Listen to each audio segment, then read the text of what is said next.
गोविंदरावांचीच रचना हे शारदास्तवन म्हणजे, आणि जी गेली अनेक वर्ष, मला वाटतं 50-55 सालापासून किंवा त्याच्या आधी देवल संगीत विद्यालयाची स्थापना झाली तेव्हापासून ही देवल संगीत विद्यालयाची प्रार्थना राहिलेली आहे.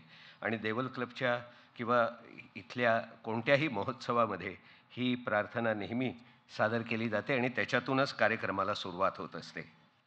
आजचा हा एक अत्यंत वेगळा असा कार्यक्रम आपल्यापुढे होतोय आणि आपल्याला जी मंचसज्जा दिसतीये त्याच्याबाबत मी काहीतरी आपल्याला सांगू इच्छितो.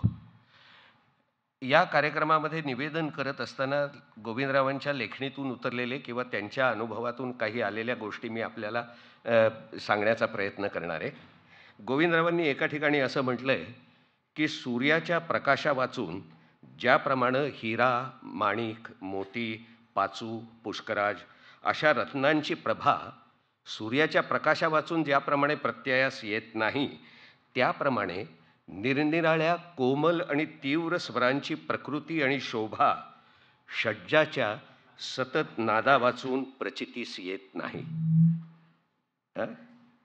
मला असं वाटतं की कोल्हापूरच्या संपूर्ण संगीत परंपरेमध्ये षड्जासारखा एक स्वर गोविंदरावांचा होता. आणि त्यामुळे आपल्याला इथे हे जे झुंबर आहे त्याच्यातून त्यांचीच एक प्रतिभा आणि वेगवेगळं रूप आपल्याला या सांगीतिक आणि संपूर्ण कार्यक्रमामध्ये बघायला मिळणार आहे.